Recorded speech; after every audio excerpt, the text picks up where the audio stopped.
estado enseñando durante todo este periodo de fe y de esperanza. Dios nos hizo un llamado, bueno, siempre, pero ahora se intensifica, a poder acompañarlos en esta época en que de verdad necesitamos nuevas fuerzas, renovarlas, que nuestras emociones estén bien balanceadas, que nuestra mirada está puesta en Jesús, en el Dios invisible. Como se sostuvo Moisés, nos vamos a sostener nosotros. Y entonces, dentro de estas enseñanzas, llegamos a ese punto en donde entendimos y comprendimos, leímos de que somos tan bendecidos como Jacob. A Jacob Dios lo bendijo y le dijo que la bendición del Omnipotente esté contigo y la bendición de Abraham. Esa bendición de Abraham, que fue pasada a Isaac, que fue pasada a Jacob, pareciera quedarse como que en el pueblo de Israel o en el pueblo judío. Pero cuando Cristo Jesús vino, según Gálatas 3, 13 y 14, lo mencioné en el mensaje, en uno de los mensajes, es que la bendición de Abraham fue trasladada a los gentiles. Por eso es esa frase que yo digo, bueno, entonces debemos pensar, hablar, actuar y reaccionar como bendecidos que somos.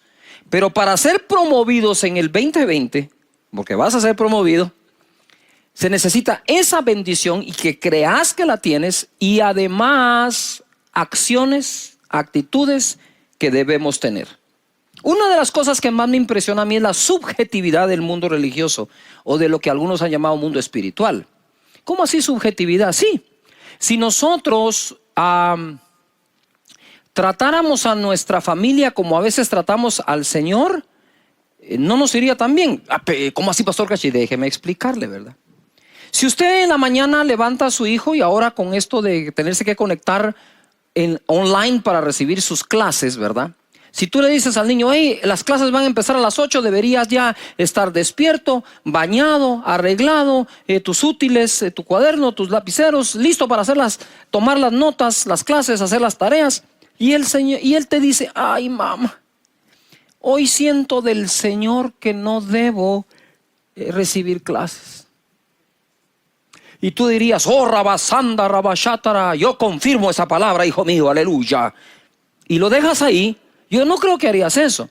O qué tal si un día tú no trabajas, sea que estés trabajando en casa, ¿verdad?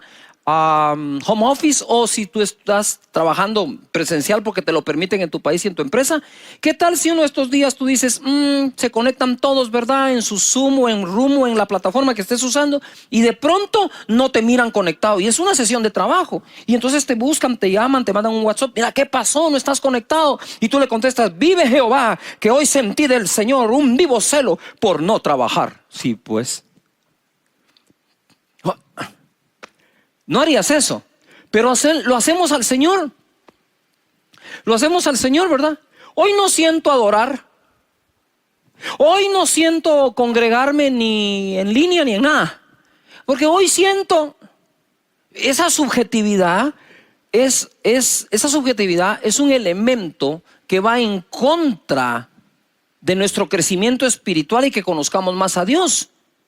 El hecho que Él tenga cosas sobrenaturales no significa que Él sea subjetivo. Él es objetivo. Él tiene las reglas claras. Pedid y se os dará, buscad y haréis, llamad y se os abrirá.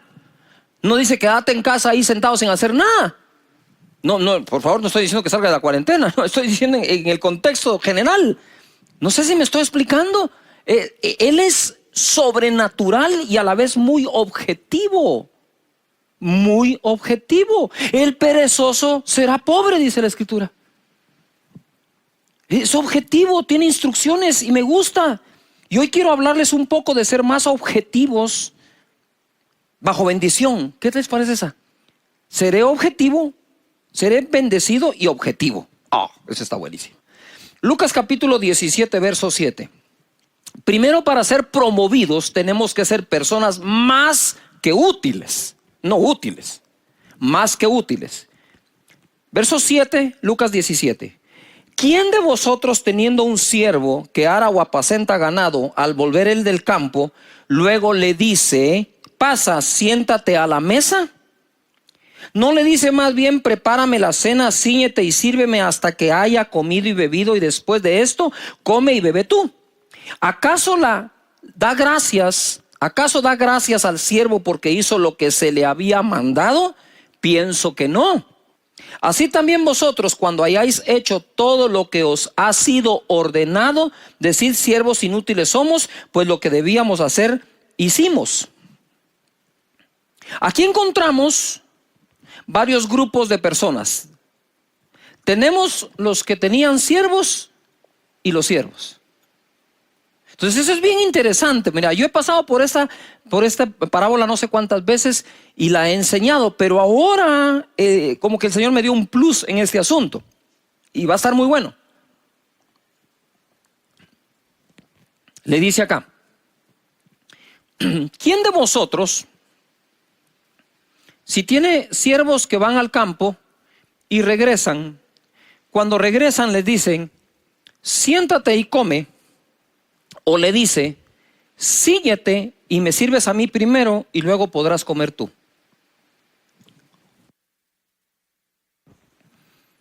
Eso es lo que dice. Pero yo quiero ilustrar acá esto, porque esto se pone bueno.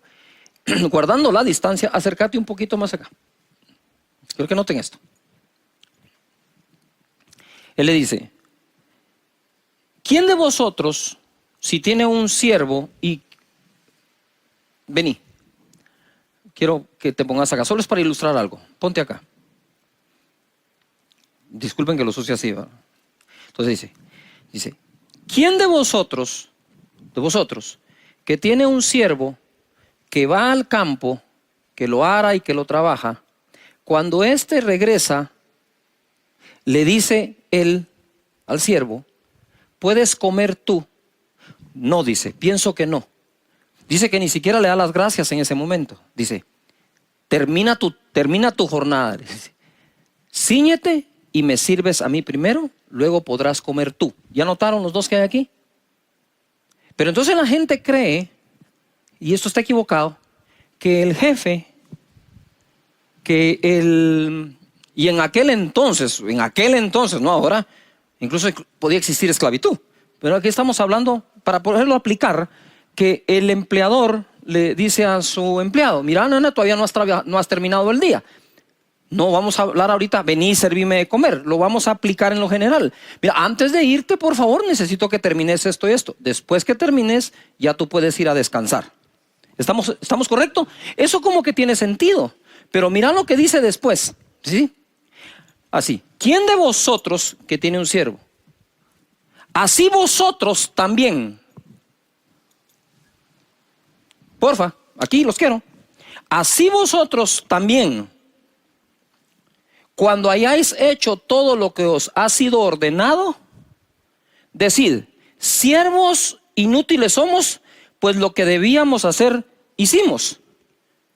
Esto que está acá, esto último, no se lo dijo a él. Se lo dijo a él. Voy a repetirlo. Vosotros, si tenéis a alguien trabajando para ustedes y se va y regresa a sus labores, en lugar de decir gracias inmediatamente, que deberíamos, yo soy uno que sí lo hace, lo que hace es decirle: mira, termina bien tu tarea y después te puedes ir. Y entonces después dice: pero ustedes, cuando hayan terminado de hacer lo que se les ordenó, decir: siervos inútiles somos, porque solo hicimos lo que nos pidieron. Pero entonces esta regla aplica al empleado y al empleador. Yuhu. En aquel entonces aplicaría al súbdito y al rey. ¿Me estoy explicando? No estoy hablando de ahora, estoy hablando de aquellos tiempos y aplicándolos a estos.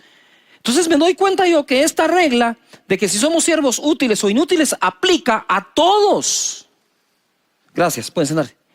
Aplica a todos, no solo a unos. Pero esto se pone mejor aún, porque en el verso 5 dice a quién le está hablando o con quién está conversando. En el verso 5, si te vas para ahí, para ese verso dice así, o leemos así: dijeron los apóstoles al Señor: aumentanos la fe. Entonces el Señor dijo: si tuvieses fe como un grano de mostaza, podrías decir a este sicómoro: desarráigate y plántate en el mar, y os obedecerá. Sigo leyendo. ¿Quién de vosotros? ¿A quién está diciendo vosotros? A los apóstoles. Entonces no es que se aplique solamente a la oveja, se aplica al pastor, se aplica al apóstol. No se aplica solo al colaborador o al empleado, se aplica al empleador, al jefe, al dueño. Lo que el Señor está diciendo es esto. Ahora me llama mucho la atención, porque hablándole a los apóstoles, dice: ¿quién de vosotros, si tiene un siervo que va al campo? Me huele que algunos de los apóstoles, y según entendemos Pedro, Juan, Jacob, eran empresarios. Entonces Jesús les está dando una enseñanza al empresario para con sus jornaleros. Si hubiera aplicado a Pedro: hey, tú que tienes pescadores, después de toda la jornada de pesca, cuando vienen, ¿tú les sirves un pez a él o ellos te sirven primero a ti y después se pueden ir? Entonces a ti te digo, Pedro, Juan, Jacobo, a los apóstoles, que cuando ustedes hayan hecho todo lo que les fue ordenado, digan: siervos inútiles somos, porque hicimos lo que se nos pidió. Quiere decir que los patrones o los dueños incluso de una empresa también tienen jefe, pero no se han dado cuenta quién es. Por eso Pablo decía que todo lo que hagamos, lo hagamos como para el Señor. Tú puedes decir: yo soy el empresario, el dueño de esto. Sí, pero Dios es el dueño tuyo. Y cuando hayas terminado de hacer lo que Él te ordenó. Entonces ahora tenemos aquí tres tipos de personas: aquellos que hacen menos de lo que se les pide, los que hacen solo lo que les piden, y los que hacen más de lo que se les piden. Los que hacen lo que se les pide son siervos inútiles, dice. Imagínate el que ni siquiera llega a hacer lo que se les pide, es un siervo más que inútil. Y el siervo más que útil es aquel que hace más de lo que se les pide, o el útil verdaderamente. Entonces tenemos el siervo útil, hace más de lo que le piden. El inútil hace solo lo que le piden, y el más que inútil ni lo que le piden. ¿Por qué estoy diciendo esto? Porque hay que sacar la subjetividad de acá. Es cierto que eres bendecido, pero a trabajar en lo que se pueda, como se pueda, para ser promovido. Muchos hoy se dieron cuenta que algunas empresas, por falta de su economía colapsó, tuvieron que despedir. No los estoy justificando a ni uno ni al otro. Pero otros que lograron mantener, algunos quizás pudieron empezar por aquellos que no eran tan útiles. O sea, si después de este periodo no salimos trabajando mejor, no aprendimos nada. Tenemos que aprenderlo lo mejor que se pueda. Entonces a los apóstoles habló: somos promovidos por lo que nadie nos pide.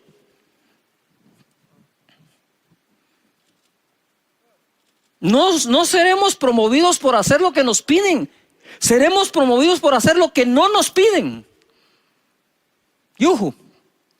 Primera de Samuel capítulo 17, verso 17, es fácil, 17.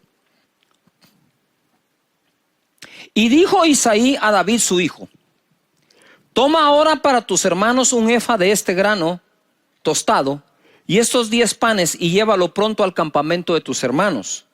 Y esos 10 quesos de leche los llevarás al jefe de los 1000 o de los 1000 y mira si tus hermanos están buenos y toma prendas de ellos. Esa fue la tarea que le dejaron a David hacer.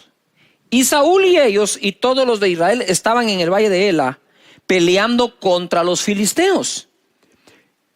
Se levantó pues David de mañana y dejando las ovejas al cuidado de un guarda.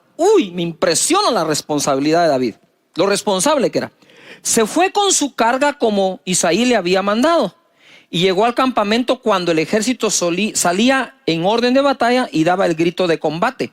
Ustedes se recuerdan, cuando David llega ahí, escucha aquella voz, ¿verdad? Que decían: el que derrote a este paladín de los filisteos, el rey lo va a enriquecer, le va a dar a su hija como esposa y también exonerará a la casa de su padre de impuestos. Y David se puso a oír la voz positiva en lugar de la negativa.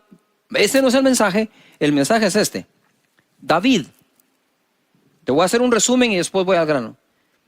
David ha sido una de las personas con corazón más saludable y humilde que he visto en toda la historia, en todas las historias bíblicas. No lo hicieron soldado. Sus hermanos eran del ejército de Saúl, él no. A él lo mandaron a traer para que tocara el arpa. Mira eso. Una tarea que parecía insignificante, una tarea, ok, mis hermanos están al frente de las batallas y a mí el arpa. Pero ojalá fuera solo así. No lo hicieron soldado, lo hicieron pastor de las ovejas de su padre. Cuando llegó el profeta Samuel para escoger rey, su padre olvidó ponerlo en la lista. Lo menospreciaron en su propia casa. Cuando llegó a la batalla contra Goliat, este lo hizo de menos llamándole un niño. Sus hermanos cuestionaron la intención o las intenciones de haber llegado, y el mismo rey Saúl le dijo que no podía contra Goliat por ser joven e inexperto, y alabó a Goliat diciéndole que era un experto en guerra. Ahora lo vemos acá, llevando un efa de un grano tostado, 10 panes y 10 quesos. ¡Qué gran tarea! No recrimina, no protesta, no se amarga. Espérame. Sí, espérame. La calidad de actitud cuenta mucho en esta época. Escribe ahí, calidad de actitud. Si estás chateando, empezá. Calidad de actitud, calidad de actitud, calidad. Mándala por favor a través de caseos.org. Nadie te puede hacer sentir de menos sin tu consentimiento. Esto lo dijo Eleonora Roosevelt. David llevó quesos y regresó con lo que el padre le pidió. Las prendas de sus hermanos para confirmar que estaban bien. Hizo lo que el padre le pidió, pero regresó con lo que nadie le pidió: la cabeza de Goliat. Espérame. Este mensajero, que reparte comida a domicilio,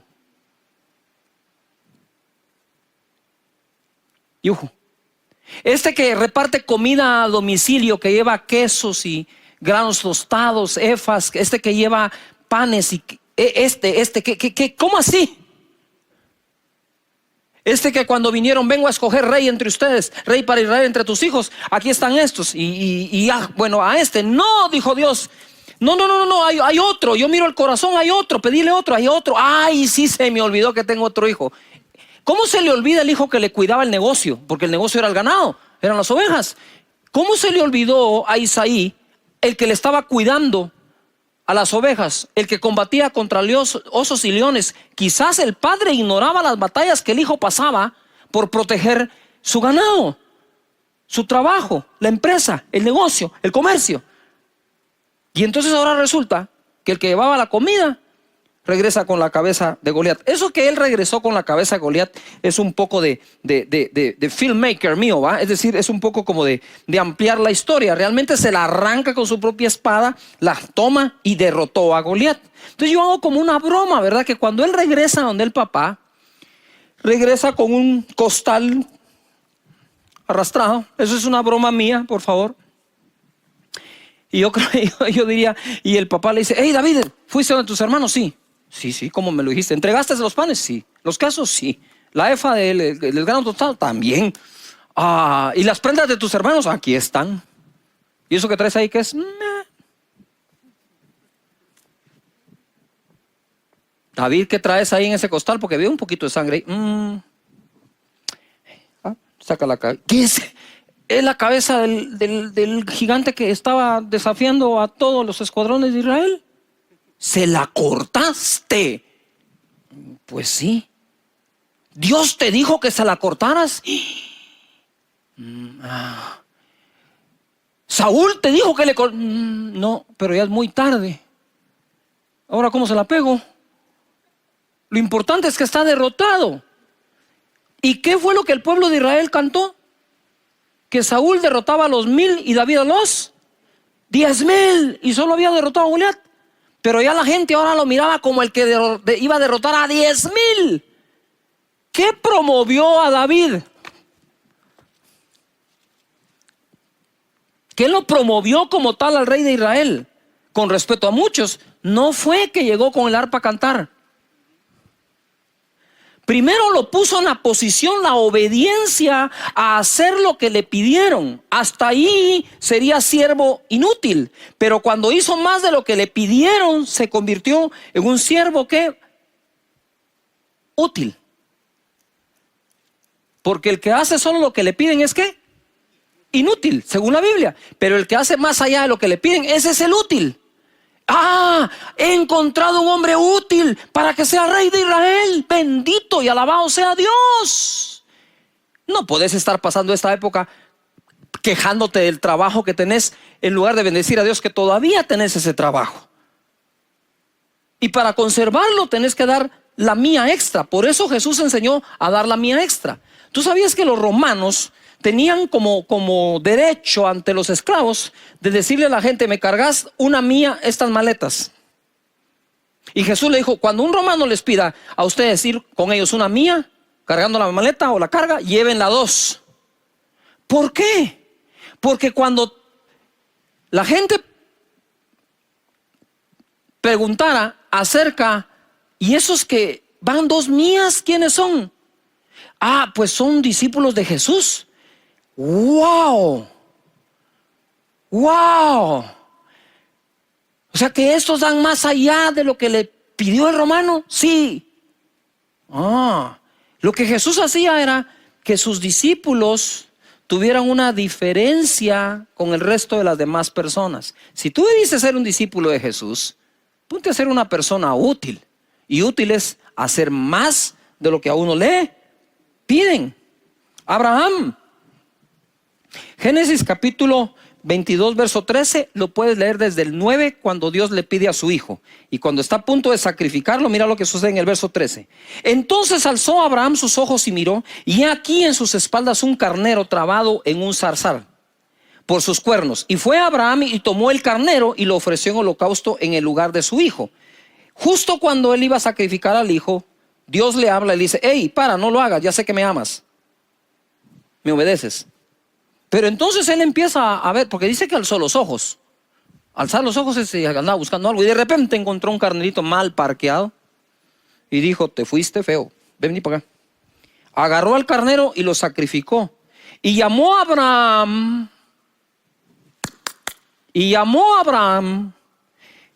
el nombre de aquel lugar: Jehová proveerá. Ahora nosotros venimos y todos decimos: Jehová proveerá, copiando la frase de Abraham, pero no haciendo lo que Abraham hizo. Es decir, tú no puedes entrar a la facultad de leyes, ¿verdad? Y entrar y decir: soy abogado, aleluya, porque soy bendecido de Jehová. Estudia,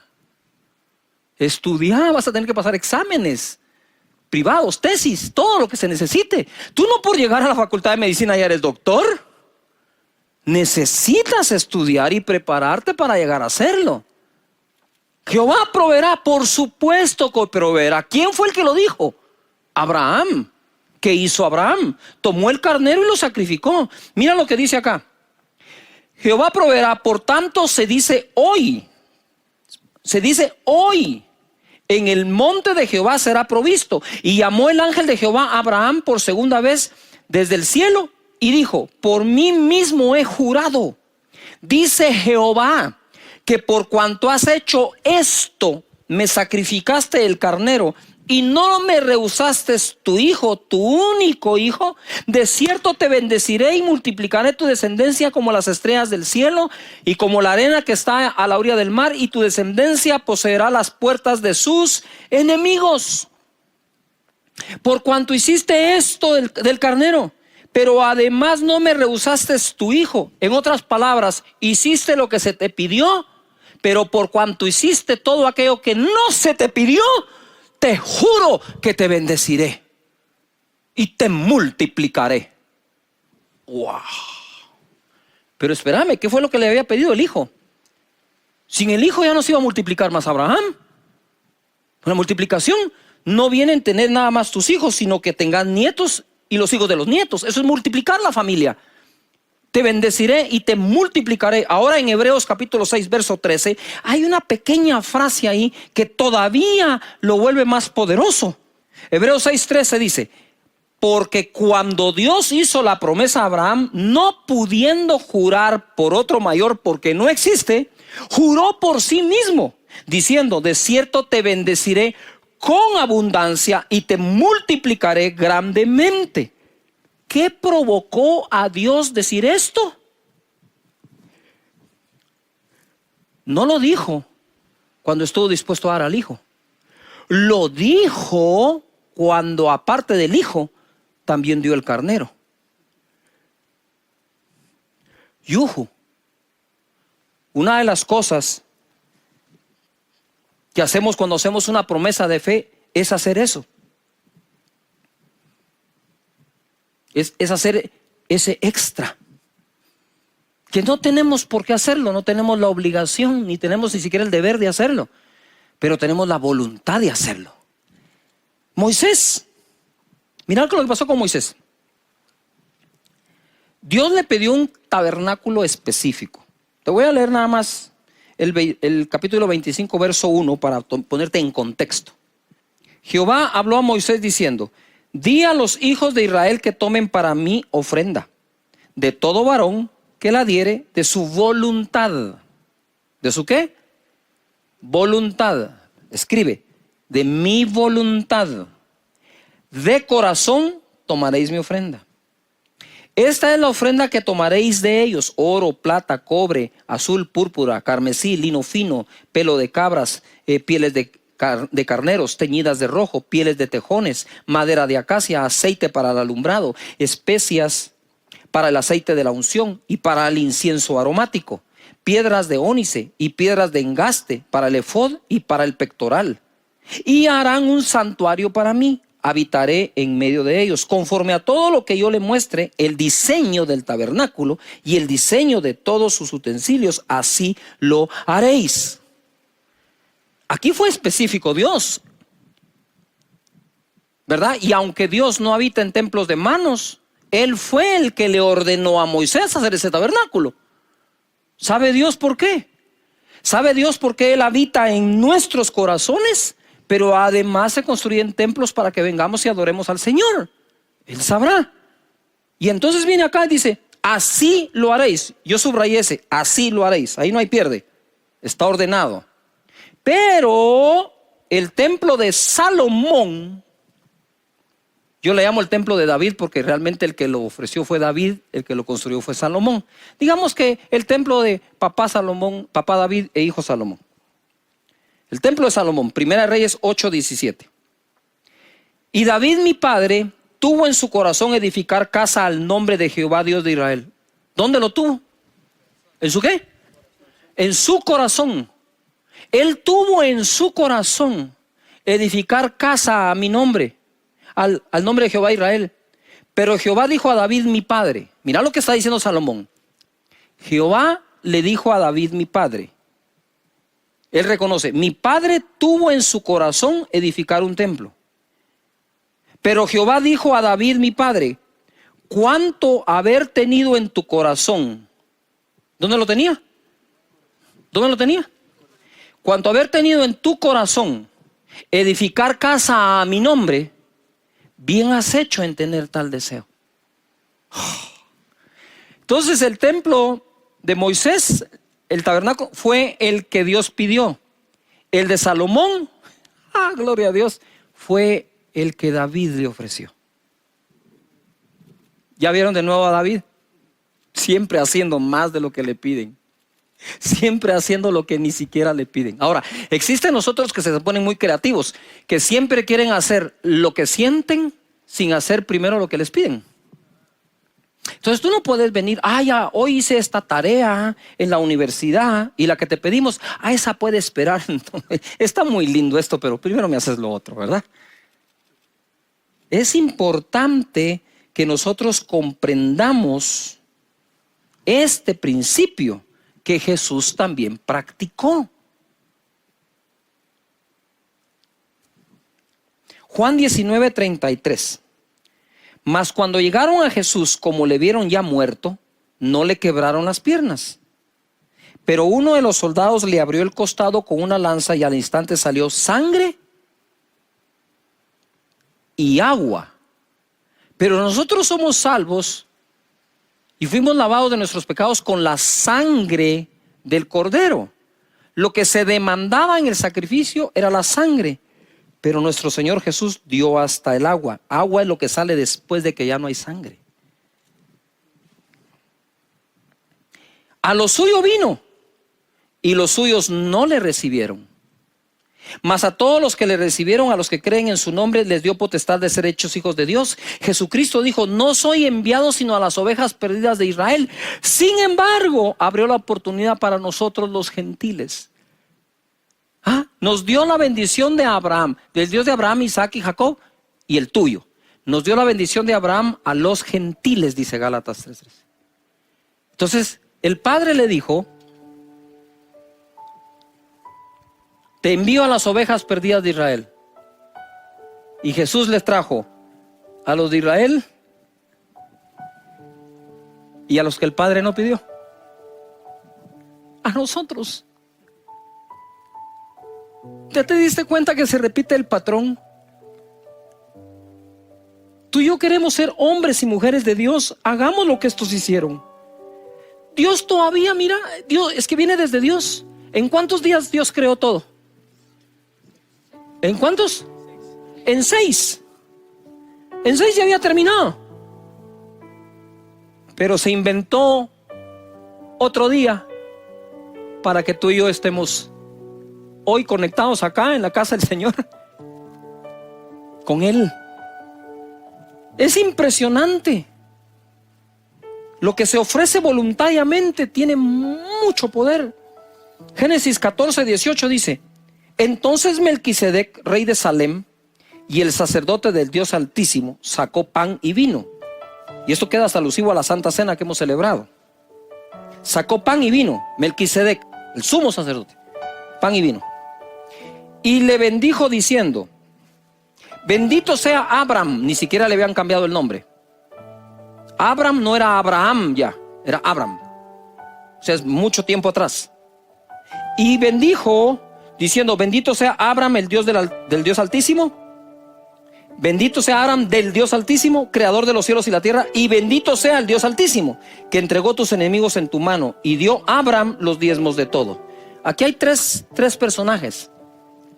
Está Dios,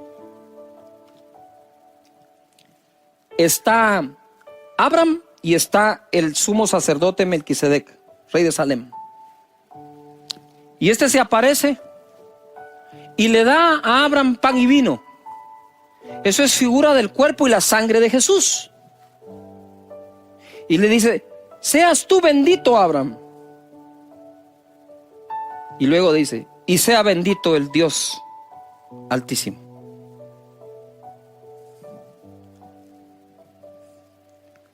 Figura de Jesús que nos bendice a nosotros, da su cuerpo y su sangre, y que bendice al Padre.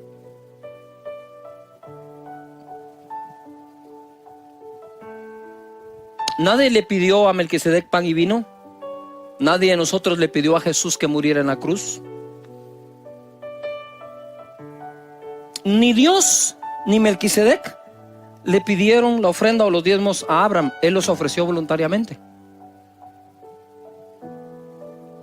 Ofrendar y diezmar es de la fe. De la fe.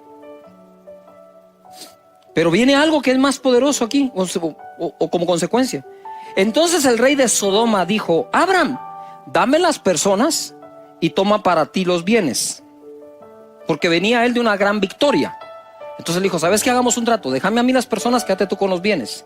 Y respondió Abraham al rey de Sodoma, como tienes que responder tú también a todo lo que está pasando: he alzado mi mano a Jehová Dios Altísimo, creador de los cielos y de la tierra, que desde un hilo hasta una correa de calzado nada tomaré de lo que es tuyo, para que no digas: yo enriquecí a Abraham.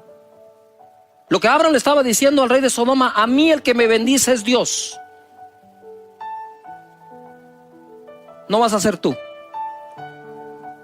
De ti no tomaré nada, lo tomaré de Dios. Recuerden a Jacob, hizo un voto, nadie lo obligó. Jacob hizo el mismo voto cuando no tenía nada. Y Abraham hizo el mismo voto cuando lo había ganado todo.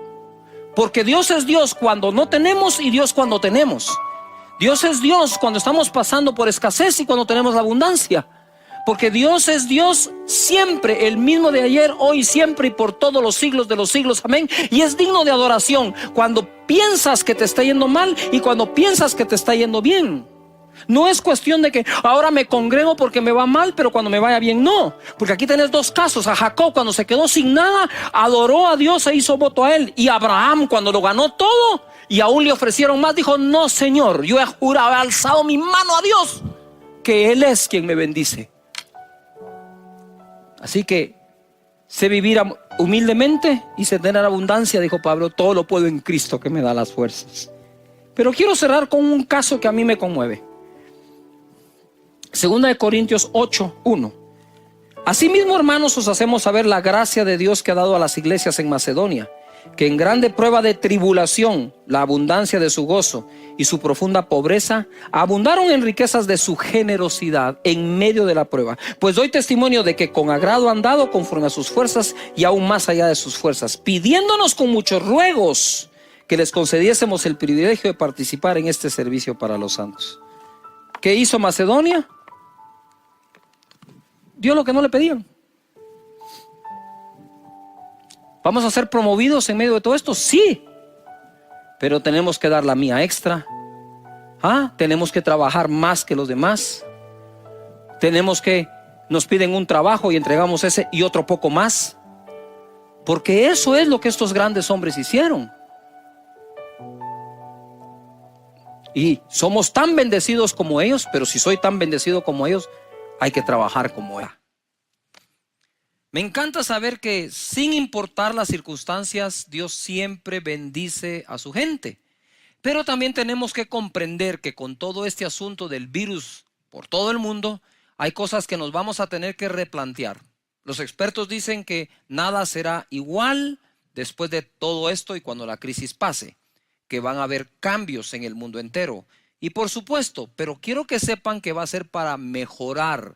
Cada vez que la humanidad ha enfrentado una situación tan estresante, tan difícil, tan llena de preocupaciones, al final surge una mejor humanidad. Y eso es lo que deseamos de todo corazón y oramos a Dios, que después de esto todos seamos mejores. Dios siempre va a hacer de todo lo que no te imaginas para que puedas cumplir tu propósito en esta vida. El Señor Jesucristo le dijo a los discípulos: vayan y hagan discípulos a las naciones. Vayan y prediquen el evangelio y sean testigos míos en Jerusalén, Judea, Samaria y hasta lo último de la tierra. Quiero leerte en Hechos capítulo 8, verso 1, lo que he llamado yo una necesaria persecución. Y Saulo consentía en su muerte. Estaban matando a uno de los apóstoles, discípulos de Jesús. En aquel día hubo una gran persecución contra la iglesia que estaba en Jerusalén. Y todos fueron esparcidos por todas las tierras de Judea y de Samaria, salvo los apóstoles. Pongan atención. Si puedes repetir, escribir, subrayar Judea y Samaria. Y dice aquí la escritura, en el verso 8, pero los que fueron esparcidos iban por todas partes anunciando el evangelio. ¿Qué cosa más curiosa? A menudo los momentos incómodos, feos y aún peligrosos son interpretados de forma lógica, pero errónea. Hasta que llegamos a nuestro destino y vamos a descubrir que todo ha contribuido a que cumplamos el propósito en nuestra vida. Jesús les había dicho: me serán testigos en Jerusalén, Judea, Samaria y hasta lo último de la tierra. Y esta persecución hizo que salieran a Judea y Samaria. Sin ella, la palabra no hubiera llegado a estos lugares, pero faltaba lo último de la tierra. Quiero hacer aquí una pausa. De verdad, hay cosas que suceden en nuestras vidas, a mí me ha pasado, en que nosotros decimos: wow, pero ¿por qué me está pasando esto? No le encuentro propósito. Y es verdad, no le encontramos propósito. Pero yo les puedo decir que si no fuera por cosas que aparentemente han sido malas para mi vida o en contra de mi vida, no estaría donde estoy cumpliendo el propósito de Dios. Y el propósito de Dios muchas veces nosotros no lo logramos comprender o entender hasta que llegamos a Él. Y una vez llegamos decimos, ahora entiendo. Si no me hubiera pasado aquello, yo no estuviera aquí. Si no me hubieran dejado sin trabajo, no tendría mi propia empresa. Es eso lo que ocurre muchas veces. Y es esa famosa historia que les he contado otras veces de aquel sacristán que estaba en la iglesia, pero no sabía leer y escribir.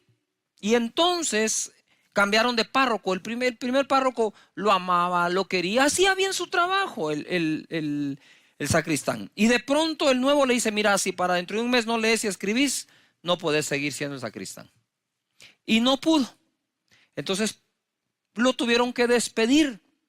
Y ante el despido que tuvo, el hombre empezó a idear, ¿qué hago? Y como era una persona que estaba conectada con la gente, se dio cuenta que cuando salían del servicio religioso, la gente buscaba una bebida, algo que comer, y se ideó poner en la esquina lo que hoy se conoce como los chicleros, o como esa venta ambulante. Después de eso vio que creció y que en otros lugares se necesitaba y fue poniendo otras hasta que armó un supermercado. El supermercado tuvo éxito, puso un segundo supermercado, un tercero, y entonces una cadena grande, millonaria, le propuso comprar el negocio. Este hombre accedió y el día que iban a firmar el contrato, la firma de la cadena más grande, de la multimillonaria, sacó una pluma fuente, punta de oro, hizo la firma, el representante, le pasan el documento a aquel sacristán, agarró su dedo y puso la huella digital. Y todo el mundo en aquella sala se asombró y uno de ellos le dijo, pero por Dios santo, le dijo, ¿qué sería de usted si supiera leer y escribir? Y él contestó, sería sacristán. Hay cosas que vienen a nuestra vida que en el momento en que las recibimos no se ven tan buenas, pero pasado un tiempo, Dios nos muestra que era el camino para llevarnos a nuestro destino. Entonces ahora tenemos nosotros a los discípulos del Señor llevando la palabra a Judea y Samaria, faltaba hasta lo último de la tierra, y Dios va a usar ahora una tormenta para que Pablo lleve la palabra hasta Roma. Hay tormentas que vienen a nuestra vida que Dios va a usar para llevarnos al lugar de nuestro destino, al lugar donde nos quiere y a cumplir el propósito que tiene para nuestra vida desde antes de que nosotros fuésemos concebidos. Desde el vientre de nuestra madre, Él ya nos había escogido. Dice la palabra en Hechos 27:13.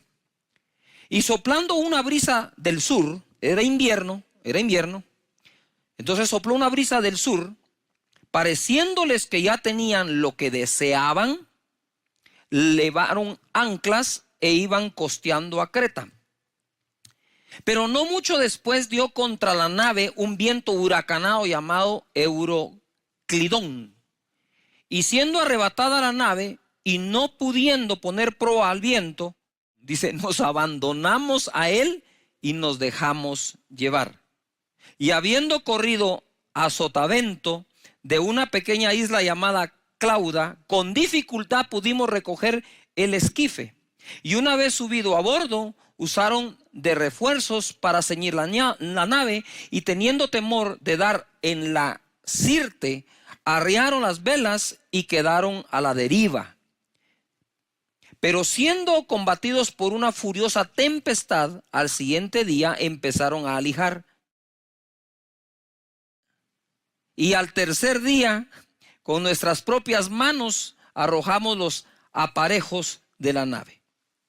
Ahora Pablo sería llevado a testificar de Jesús a Roma, cumpliéndose así que serían testigos hasta lo último de la tierra. Una persecución llevó la palabra a Judea y a Samaria, pero una tormenta llevó la palabra hasta Roma. Impresionante lo que pasa acá. Mira, era invierno y ellos se dejaron engañar por una brisa apacible que les parecía bien, venía del sur. Entonces dijeron, wow, como que hay una canícula o como que hay algo que nos va a ayudar. Y Pablo les había dicho, no vayamos a zarpar. Aquellos se dejaron llevar por eso y se metieron en un lío que duraría semanas en el mar, a la deriva. A veces nosotros no tenemos el control de todo. A veces tú puedes tener el control de tu día en cuanto a qué horas te levantas, a qué horas duermes, o qué puedes comer, qué puedes vestir. Y ciertas cosas puedes tener el control. Pero tú no puedes tener el control, por ejemplo, del clima. En verano puede haber una tormenta. Y en medio del invierno puede haber una canícula. Y tú no dices cuándo quieres que pase, simplemente pasa. Y así nos pasa en la vida. No tenemos el control de cosas externas que no podemos quizás dominar, que somos víctimas de su daño colateral o de su beneficio colateral. Y aquí está Pablo diciendo, bueno, como no pudimos hacer nada, nos abandonamos a él y nos dejamos llevar. Ya no había control, por más que tuvieras el timón, eso iba para donde el viento los llevaba. El asunto es averiguar si hay alguien que puede controlar el viento y puede controlar las cosas que están pasando afuera. No todo será pérdida, dijo Pablo. En el verso 20 dice, y no apareciendo ni sol ni estrellas por muchos días, y acosados por una tempestad no pequeña, ya habíamos perdido toda esperanza de salvarnos. Entonces Pablo, como hacía ya mucho que no comíamos, puesto en pie en medio de ellos, dijo, habría sido por cierto conveniente, oh varones, haberme oído, y no zarpar de Creta tan solo para recibir este perjuicio y pérdida. Pero ahora os exhorto a tener buen ánimo, pues no habrá ninguna pérdida de vida entre nosotros, sino solamente de la nave. ¿Qué pasó? Están a la deriva, no tienen el control del viento, no responde el timón, van para donde el viento los lleve, no saben a dónde están yendo. ¿Por qué? Porque aparte de eso no miraban las estrellas, no miraban la luna, y ellos al navegar por eso seguían. Ahora, si ellos ya ni eso tienen, dicen, miren, ahora sí no sabemos ni para dónde vamos. Y de verdad, les quiero confesar algo. Hay cosas que están pasando que por más que la gente especule para bien o para mal, no sabemos para dónde van. Pero sí podemos saber quién es el que nos lleva. El dueño de los vientos es quien nos lleva. Y eso a mí me hace sentir seguro. Tú sabes que a veces es al revés. Yo he tenido épocas en que puedo administrar todo, en que puedo, entre comillas, tener el control de la mayoría de las cosas. Pero hay días, ¿no? Días, meses, años en que somos totalmente vulnerables porque literalmente, y esto por favor no lo digo con un son de abandono, pero literalmente estamos en las manos de Dios. Y no se va a caer una hoja de un árbol sin que sea su voluntad.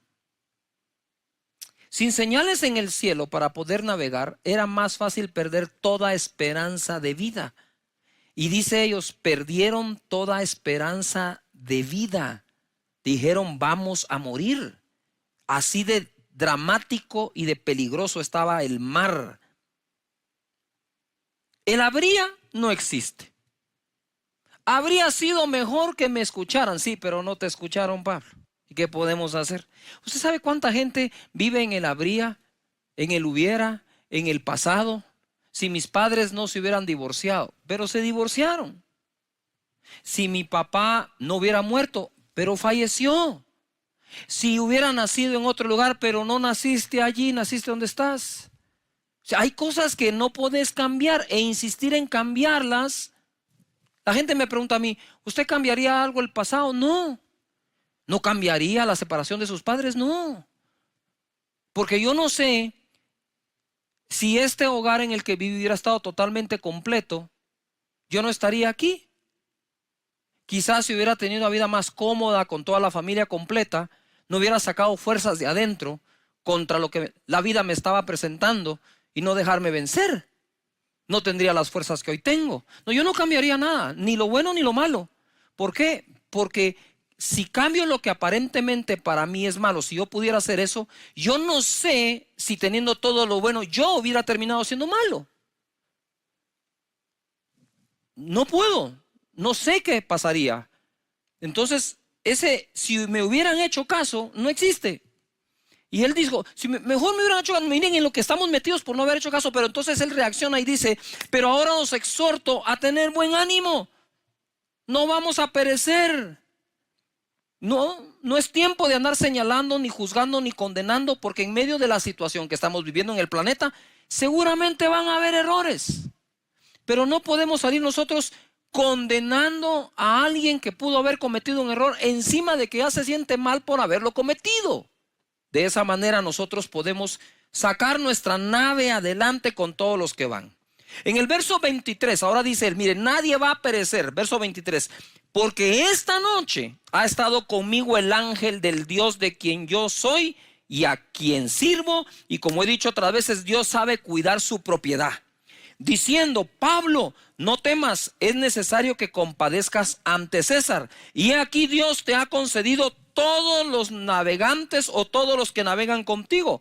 Por tanto, oh varones, tened buen ánimo. Por favor, en casa, si puedes decirle a la gente de la par, si estás usando mascarilla, pues qué buena onda, dile, ten buen ánimo, ánimo, ánimo. Es muy difícil a veces pedirle a la gente ánimo en una situación como esta. O sea, se está metiendo el agua en el barco.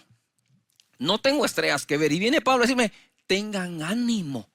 Y dice, espérame, tengan ánimo. ¿Cómo así tengan ánimo? Si ninguno va a perecer y no estás viendo. O sea que ahora te creemos que nadie va a perecer con semejante tormenta a la par y querés que tengamos ánimo. Siempre va a aparecer uno hablando así. Pero siempre van a aparecer aquellos que dicen, ya cállate, hombre, escúchalo, oílo. Tengamos buen ánimo. Y en ese momento le dice, tengan buen ánimo, porque yo confío en Dios, que será así como se me ha dicho. Quiero hacerles una pausa aquí, no una pausa, sino quiero irme atrás en este evento o suceso. Quiero ir al verso 10 y ustedes van a notar un cambio en esto. ¿Cómo veía Pablo todo antes de oír a Dios? Verso 10, diciéndoles, varones, veo que la navegación va a ser con perjuicio y mucha pérdida. Así estamos varios, ¿verdad? No nos escapamos que algo se pierda. Pero Dios es el Dios que todo lo repone. Si el ladrón fuere sorprendido, devolverá 7 veces lo que se robó. De nuevo, diciéndoles, varones, veo que la navegación va a ser con perjuicio y mucha pérdida. No solo del cargamento y de la nave, sino también de nuestras personas. Un sorbito de té.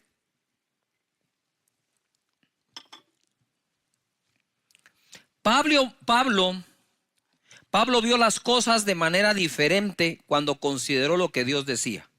Al principio dijo, se perderá también las vidas de algunas personas. Pero después dijo, nadie perecerá como Dios me lo ha dicho. Mira el cambio. Nosotros vemos las cosas de una manera sin palabra de Dios. Y las mismas cosas las vamos a ver de otra manera con palabra de Dios. Por eso estar conectado es importante. Y escuchar palabra de fe, palabra de ánimo, palabra de esperanza. Porque para malas noticias están otros lugares y otros comunicadores. Nosotros estamos aquí para comunicarte las buenas nuevas de su palabra. Las buenas noticias de su palabra. Así que posiblemente habrán pérdidas, pero Dios nos ayudará a recuperar lo que se pueda haber perdido. Pablo vio las cosas de forma diferente. Tenemos que cambiar nuestra manera de hablar. Conforme a los días pasan en los países con crisis, pon atención, por este virus, el temor aumenta y se contagia por nuestra manera de hablar. Qué casualidad, ¿no? Y actuar. Y las cosas así empeoran. Pero si oímos a Dios, los pronósticos pueden cambiar. Te voy a contar algo. Las peticiones de oración que llegan a nuestro ministerio eran encabezadas en un inicio por la sanidad, las finanzas, fe y familia. Ahora con la crisis, la familia pasó al segundo lugar. Yo le pregunto, Señor, ¿por qué? las peticiones antes no eran tanto por la familia, sino por otros temas, y ahora de pronto es por la familia. Primero, obviamente, no querés ver a un familiar enfermo. Pero la segunda es porque conforme pasa el tiempo y los países que están o estamos en cuarentena, está la familia adentro, se empiezan a dar cuenta que su dinámica, su interrelación no estaba tan buena como suponían que estaba. El joven, y quiero hablar ahora de los jóvenes, el joven que llegaba a la casa y no quería mucha relación con los padres y se escondía un poco en su dormitorio y se ponía en redes sociales. Ahora no es un ratito el que llega y se esconde, tampoco puedes pasar todo el día y todos los días ahí metido, ahora tiene que interactuar. Y se da cuenta que en la relación están chocando, se están dando cuenta que en la relación, y eso estresa. Mira, los comentarios que hacemos en familia acerca del futuro, acerca de la ansiedad, el temor, el pavor que da lo que habrá de venir, son voces. Y alguien tiene que tomar el liderazgo en la casa para ser la voz oficial, el vocero de parte de Dios que trae paz, sosiego y seguridad. Ya yo quiero imaginar las conversaciones en algunas casas. Ya viste que te dije, no tenías que haber comprado eso, no, que ahora que estamos a unos meses de esto, mira, y ahora que vamos a... Y empiezan a tirarse las culpas los unos a los otros. Señores, es lo mismo de Pablo. Si me hubieran hecho caso, no estaríamos en este problema. Pero ahora sí les quiero decir, ánimo todos, porque vamos a salir adelante. Familias, ámense unos a otros, reconcíliense unos con otros. Aprovechen este tiempo para hablar fe y no hablar preocupación o afán o miedo. Es tiempo de decir, este barco no se va a hundir. Por fuertes que parezcan los vientos y la tormenta, Dios nos va a sacar adelante. Como sacó a Pablo allá en alta mar. Verso 33 dice, cuando comenzó a amanecer, Pablo exhortaba a todos que comiesen, diciendo, este es el 14º día, parece cuarentena, que veláis y permanecéis en ayunas sin comer nada. Por tanto, os ruego que comáis por vuestra salud. Nota, por vuestra salud. Pues ni aún un cabello de la cabeza de ninguno de vosotros perecerá. Lo que Pablo estaba diciendo es, miren, ya Dios nos dijo que nadie va a perecer. Pero si ustedes siguen sin comer de la pena y el miedo que tienen, entonces van a perecer por otra cosa. Además, los necesitamos bien fuertes para enfrentar lo que viene. Alguien en casa debe vigilar que la actitud y las acciones sean las correctas en medio de esto. Así que a hacerlo y a ponernos en marcha. Y luego dice, y habiendo dicho esto, tomó el pan y dio gracias a Dios en presencia de todos y partiéndolo comenzó a comer. Entonces todos, teniendo ya mejor ánimo, comieron también. Y éramos, dice, todas las personas en la nave 276. Y ya satisfechos, aligeraron la nave echando el trigo al mar. Ojo a lo que sigue. El destino era llegar al emperador romano con el propósito de testificar. La ruta al final no la pudo determinar el capitán del barco, el dueño del barco o Pablo, sino el dueño de los mares y los vientos. Dios sabe a dónde y por dónde. Las personas que iban en este barco se tuvieron que aguantar para llegar a donde Dios los quería llevar. Ojo, pronto, no solo Pablo, todos descubrirían su propósito. Aunque el capitán tenía el timón, no tenía el control. Dios los llevó a un puerto seguro a cumplir aquello para lo cual habían nacido todos los que iban en la nave. Yo quiero bendecir tu vida, quiero bendecir tu casa, quiero bendecir cada miembro de tu familia y poderte decir que nosotros como personas también somos una nave. Y Santiago dice que la boca nuestra es la que nos conduce a un buen destino. También dice Pablo que la lengua es un miembro pequeño que se jacta de grandes cosas. He aquí cuán grande bosque enciende un pequeño fuego. Y la lengua es un fuego, un mundo de maldad. La lengua está puesta entre nuestros miembros y contamina todo el cuerpo e inflama la rueda de la creación. Y ella misma es inflamada por el infierno. No dejemos que la lengua de cada miembro de la familia o los que viven en casa vayan a infectar no solo el cuerpo, sino la misma creación. Sí hay un virus, sí hay un COVID-19 ahí rondando, pero ¿por cuántos años y siglos ha estado ese virus que sale de la boca de cada uno contaminando la rueda de la creación? Es un mundo de maldad. Ella es inspirada por el infierno mismo, dice. Hermanos, esto no tiene que ser así. Una fuente no puede dar agua amarga y agua dulce. Define el agua que quieres dar. Define el fruto que quieres dar. Hablen lo correcto. Quizás no están las estrellas y la luna.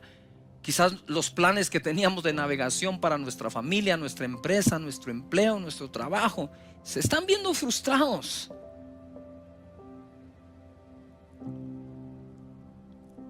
Pero Dios controla el viento que nos está llevando.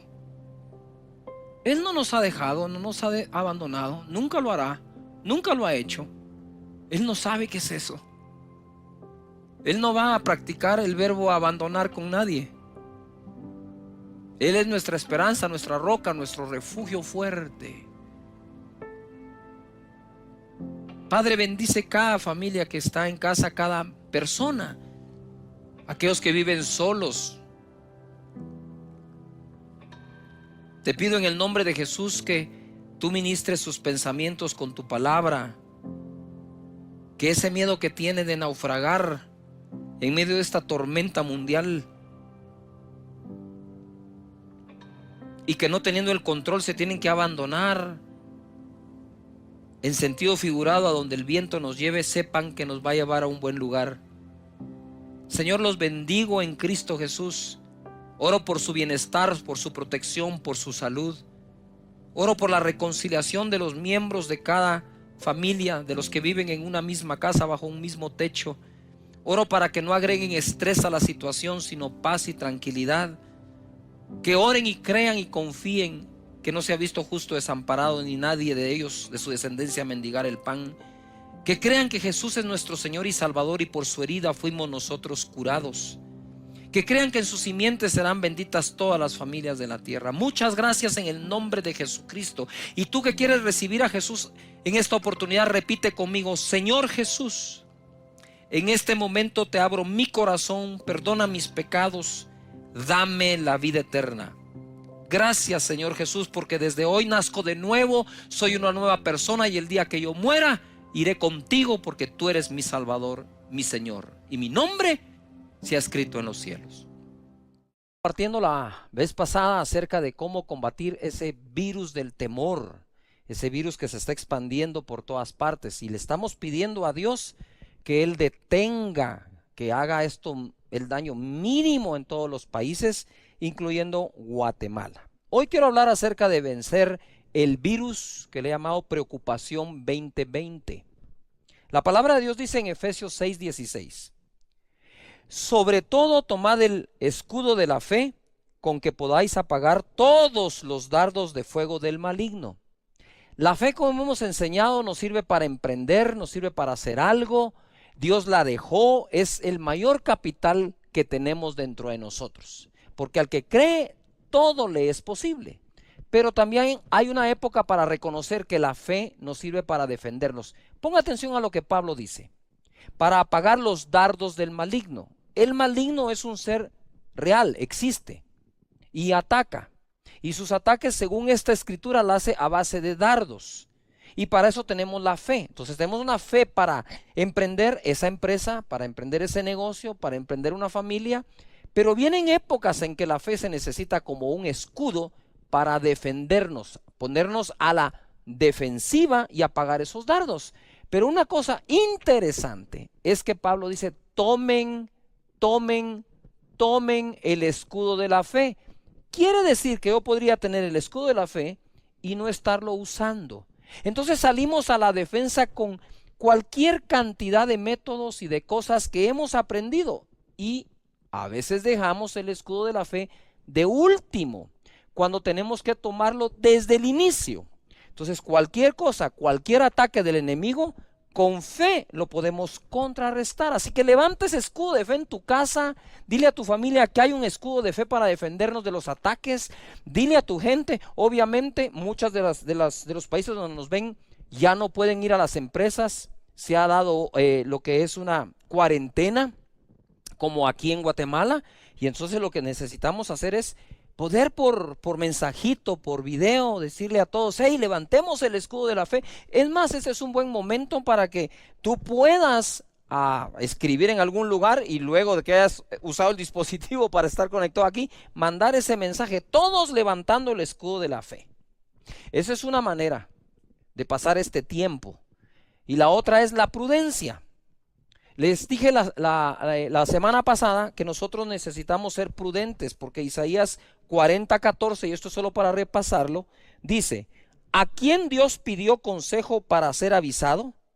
¿Quién le enseñó el camino del juicio, o le enseñó ciencia, o le mostró la senda de la prudencia?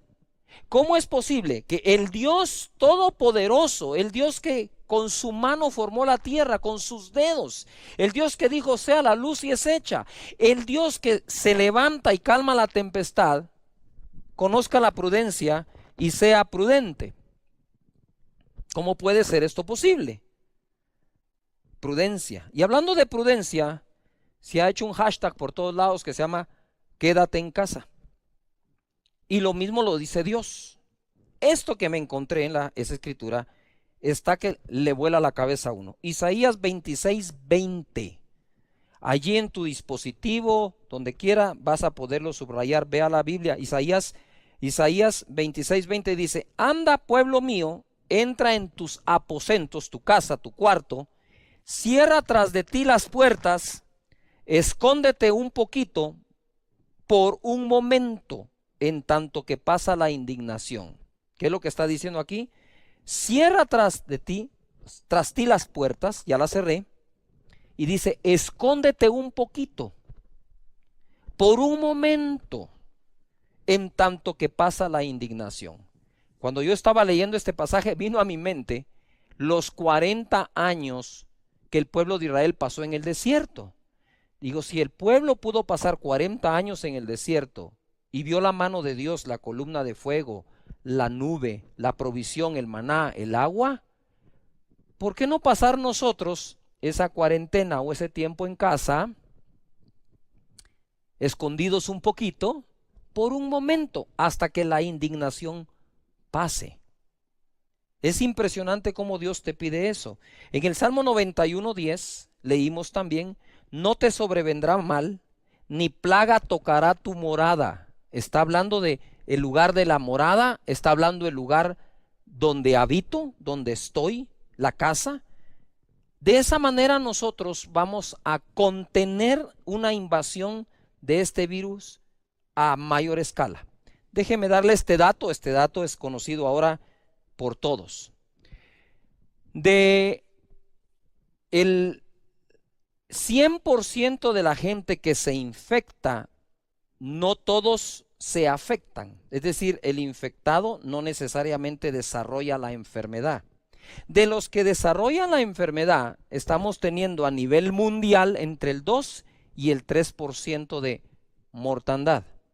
Si quitamos la gente de mayor de 70, 80 años, se reduce quizás a menos del 2.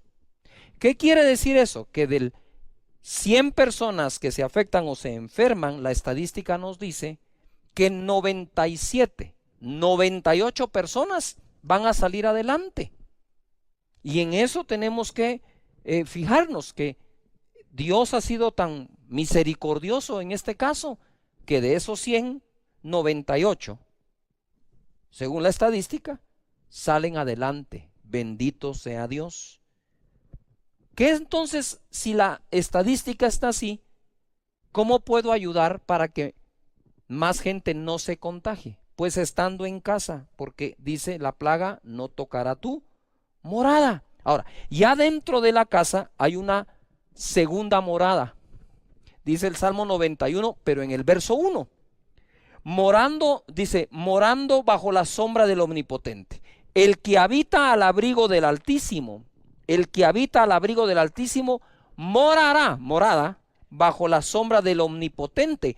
Así comienza el Salmo para después decir, no, la plaga no tocará tu morada. La casa es una, y adentro de la casa tener nuestros minutos para adorar a Dios y para poder nosotros habitar al abrigo del Altísimo, morar bajo la sombra del Omnipotente. Cuando se celebró la Pascua, Moisés no pudo salir de la casa, todo el pueblo de Israel se quedó en casa y allí la celebraron. Comieron del cordero, ¿verdad? Pusieron la sangre del cordero en los dinteles de las puertas, y quiero declarar que esa sangre sigue estando en los dinteles de nuestras puertas, las puertas de la casa. ¿Me estoy explicando acá? Por lo tanto, es bueno la prudencia. Di no al miedo, sí a la prudencia, y si tienes que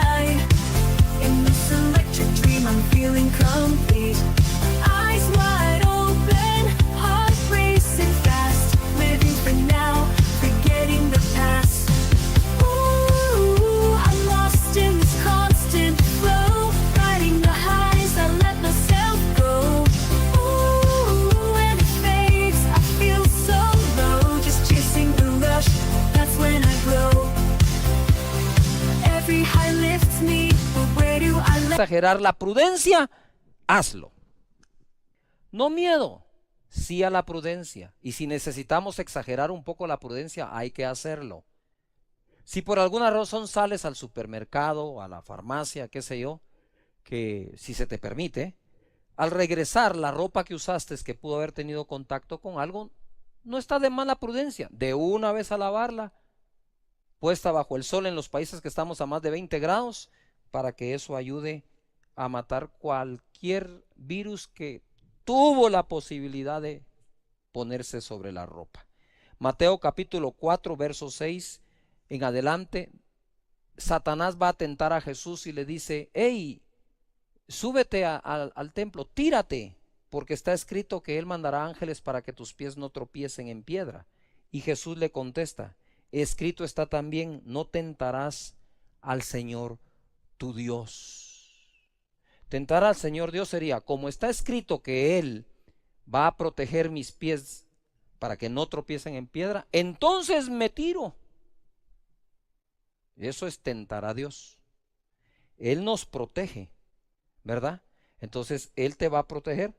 ¿Qué pasa si agarras un carro a 200 kilómetros por hora? Como mi pastor decía, a los 100 ya se bajaron los ángeles, pues. Por lo tanto, tenemos que ser, ¿qué? Prudentes. Bueno, ya hablamos de la prudencia, es importante, y que sepamos lo siguiente. El Dios nuestro, el que nos motiva a la fe para los milagros, es el Dios que nos enseña que la ciencia es escudo, que el conocimiento y la sabiduría proceden de sus labios.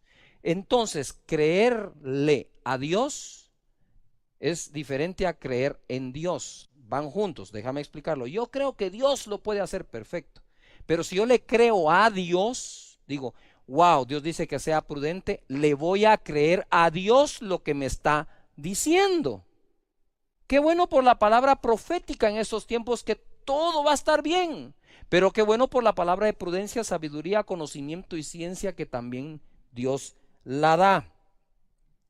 Pablo dice en Filipenses 4:6, por nada estéis afanosos. Ahora voy tras este virus, el virus del afán 2020 o la preocupación 2020.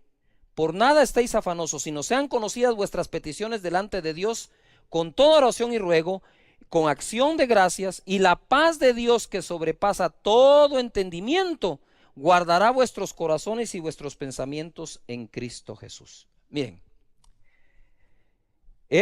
¿cómo le digo esto? Es difícil decir que no nos preocupa. Es difícil decir que no nos entra el afán. Claro que sí. Pero el apóstol Pablo fue claro diciendo, no se afanen por nada, sino que hagan notorias delante de Dios sus peticiones. Hacen notoria la petición delante de Dios. Si bien es cierto, Dios ya conoce todas nuestras necesidades, si yo uno los dos versos, donde Él conoce las necesidades y hacer notoria la petición, puedo concluir, Dios ya conoce mi necesidad, lo que ahora necesita conocer es mi petición. Pidamos a Dios por todo aquello que nos está cargando de afán. Empezó todo con el miedo al virus, pero ahora el mayor miedo es la recesión económica. Y de eso se trata la palabra que Dios tiene hoy para tu vida, que no te hará falta nada en tu vida, ni en la de tu familia. Pero pastor, no tengo trabajo, nos dejaron sin empleo, suspendieron los pagos, qué sé yo. Igual, la palabra no cambia. La palabra no cambia, sigue siendo la misma y debemos creerla. Y dice, y la paz de Dios guardará nuestros corazones y nuestros pensamientos en Cristo Jesús. La paz que sobrepasa todo entendimiento. Esa es una paz ridícula, porque es la paz que cuando la gente tiene, uno lo ve como despreocupado, como una persona, ¿cómo le dijera yo? Irresponsable, hasta así se siente a veces la paz que sobrepasa todo entendimiento. Cuando estás lleno de esa paz decís, ¿qué me está pasando? ¿Estoy siendo un irresponsable o qué? Debería estar bien preocupado, afanado, con gastritis, úlcera, colon irritable y todo lo demás.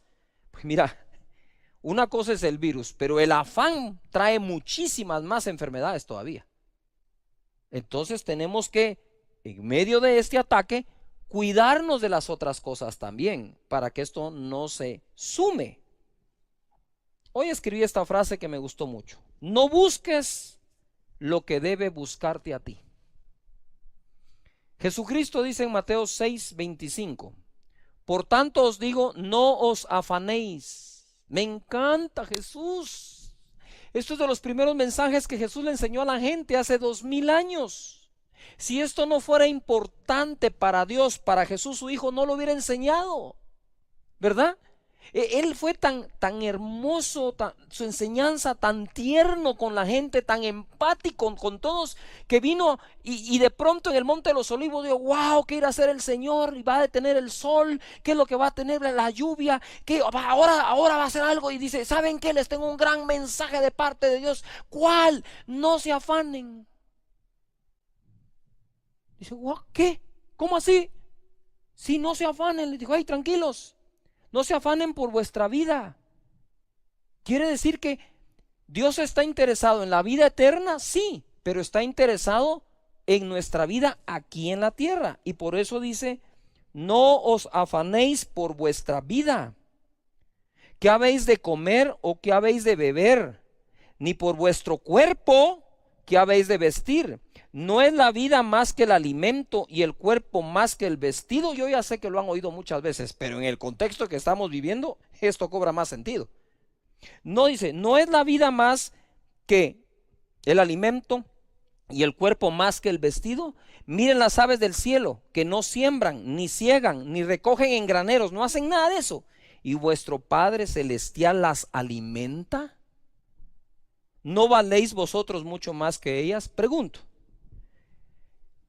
En el tiempo de mayor bonanza económica en el mundo, ¿las aves comieron más? En el tiempo de la mayor recesión mundial, ¿las aves comieron menos? No, porque quien las alimenta es nuestro Padre. Y como digo yo, ¿qué padre alimenta bien a la mascota de la casa y mal a sus hijos? Sería terrible viendo al padre dándole de comer a los pececitos en la pecera. Y el hijo, papá, quiero comer. Para vos no hay. Para vos no hay, solo para los pececitos.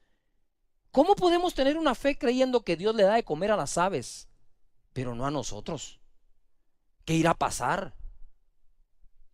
Hoy, a mí me gusta bromear con respeto.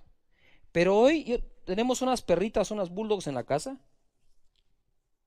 Y fui y le hablé a la perrita. Y le dije, hey Manchita, le dije que Te cuento que la economía está difícil. No dijo nada. Se tiró a las piedras.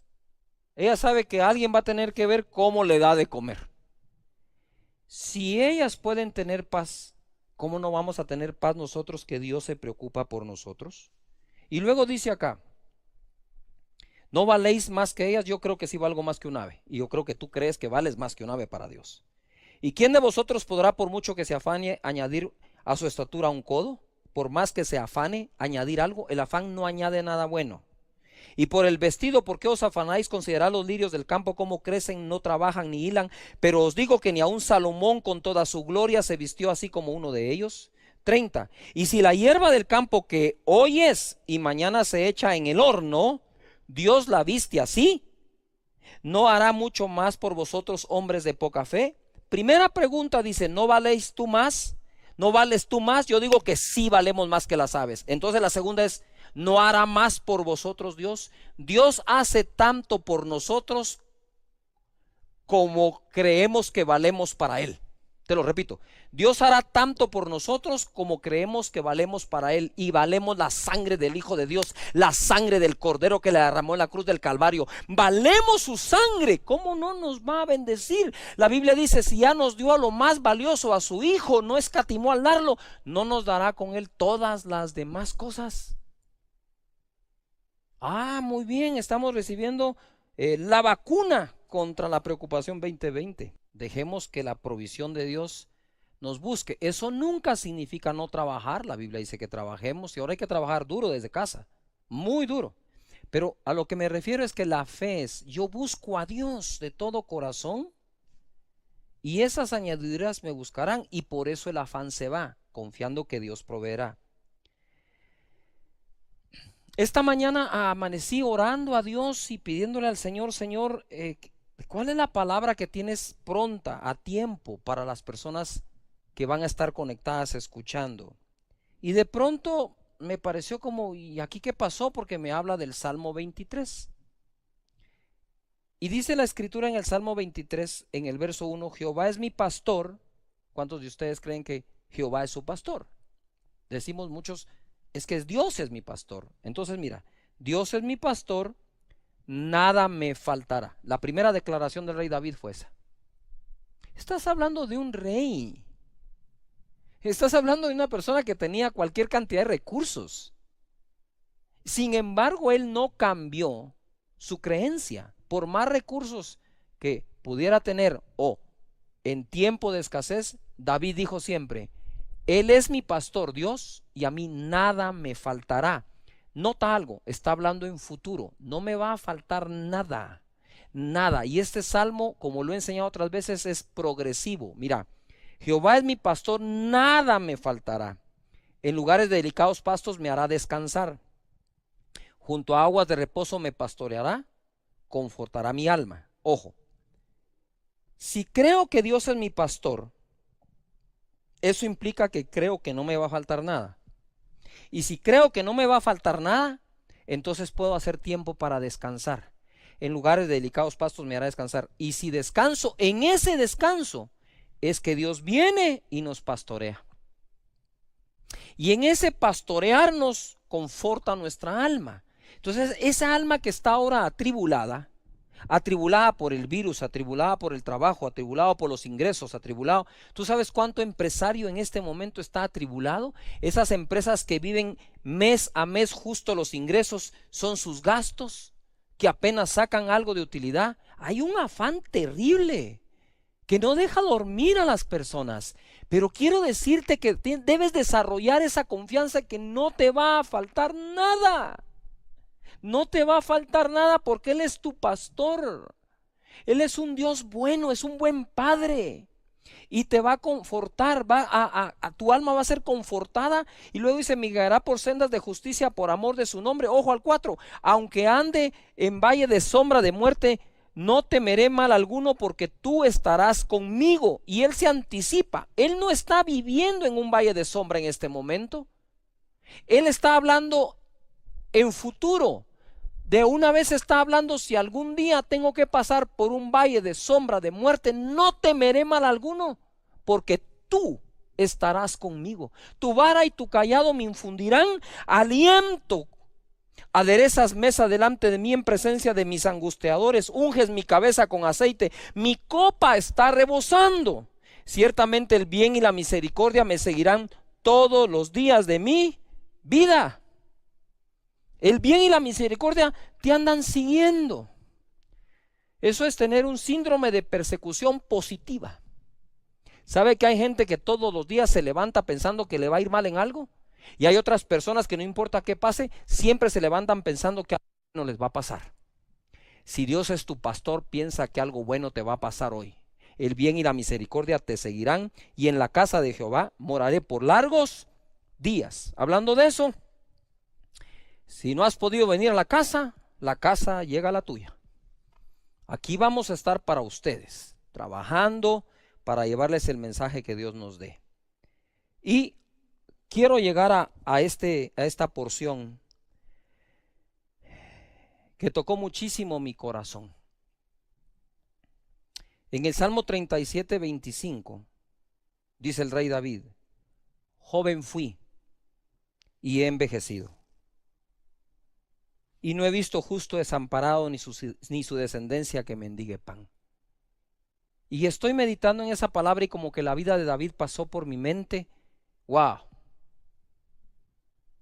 Aquel joven mozo bien parecido que vivió en la casa de su padre, allá atrás, pastoreando las ovejas, defendiendo las ovejas de su padre del oso, del león y de cualquier peligro.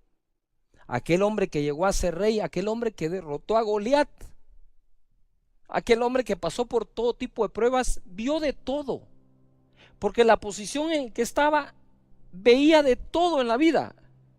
Él vio el desafío contra el ejército de Israel, él vivió la persecución del mismo rey, él vivió en una cueva, ¿verdad?, con todos los perseguidos, él vivió el desarrollo de los valientes de David, él vivió el hecho que uno de sus hijos quiso destronarlo, él vivió el momento en que su hijo murió.